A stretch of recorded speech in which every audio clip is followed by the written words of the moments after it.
Bonjour les amis, j'espère que vous allez bien. C'est vrai que ça fait un bon moment que j'étais pas présent sur les réseaux sociaux, surtout en vidéo, parce que j'avais d'autres préoccupations.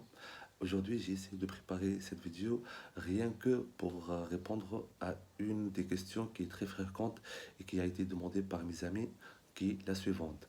Comment on peut cerner la personne?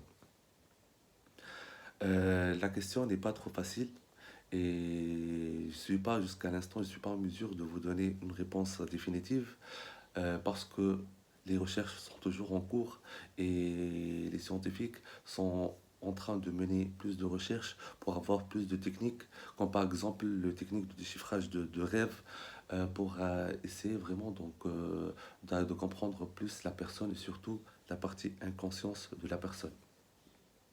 Mais je veux quand même vous donner quelques astuces, qui sont trois astuces qui sont utilisées, trop utilisées par les psychanalystes, qui sont les suivantes. De un, il faut s'intéresser au comportement de la personne. Qu'est-ce qu'un comportement? Un comportement, ce sont des réactions objectives d'un sujet et qui sont observables et facilement déchiffrables aussi. Et généralement, le comportement, ils sont répétitifs.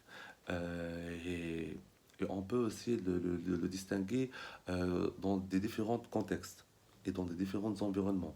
Et pourquoi le comportement c'est très intéressant? Parce que le comportement, généralement, il est lié soit à des pensées ou des émotions qui va vraiment nous aider à comprendre l'état de pensée de la personne et qu'est-ce qu'il est en train de sentir à l'instant T. C'est pour ça qu'il faut prendre notre temps à déchiffrer le comportement et aussi donc à mettre la personne à l'aise pour qu'il essaie vraiment de révéler le comportement adéquat et le comportement qui est objectif, qui va vraiment nous permettre de comprendre cette personne-là.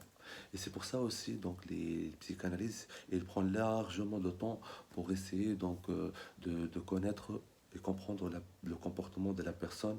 Et c'est pour ça aussi qu'il organise plusieurs séances afin d'essayer de connaître et de comprendre le comportement qui sont répétitifs d'un sujet à un autre. Le deuxième astuce, c'est le gestuel.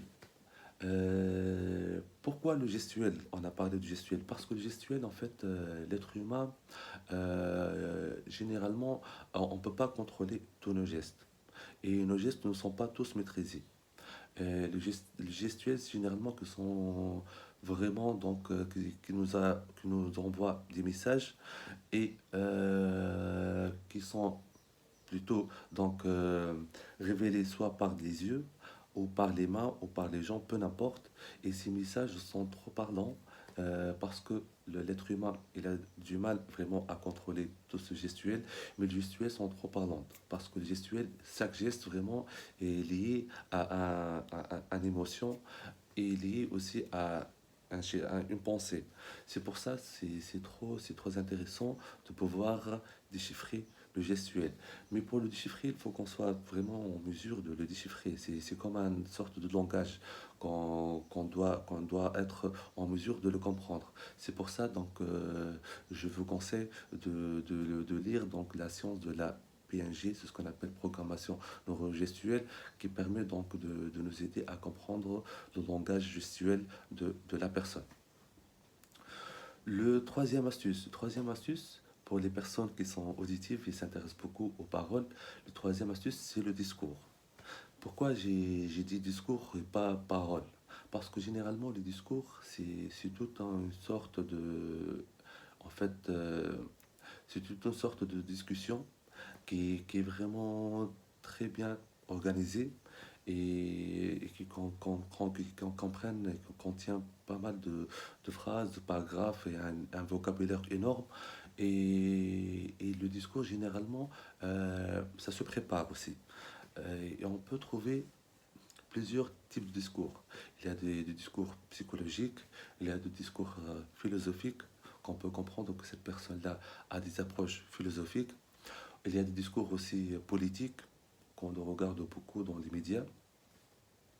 Il y a des discours capitalistes, par exemple, ça nous permet de connaître que cette personne-là vraiment a des approches capitalistes. Et ça, on peut le comprendre à partir des mots choisis, à partir aussi du vocabulaire qu'il choisit. Et surtout, il faut s'intéresser, c'est ce qui est entre les lignes. Et pour ça, il faut avoir un certain esprit d'analyse. Il faut aussi donc prendre notre temps suffisamment pour faire l'analyse de ce discours. Je sais que c'est pas trop évident, mais avec le travail, on peut quelque part déchiffrer le discours de la personne pour vraiment connaître c'est quoi son orientation, c'est quoi en fait ses approches, c'est quoi ses convictions, c'est quoi ses valeurs, comme aussi c'est très intéressant de connaître ses idéologies.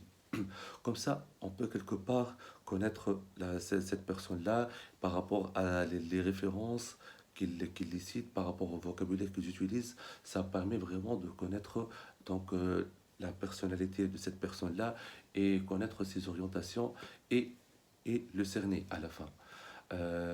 Voilà, donc j'ai essayé quelque part de présenter les trois astuces qui sont trop utilisées par des psychanalystes. J'espère que j'étais clair dans mes réponses et je vous souhaite une agréable journée. Bye bye.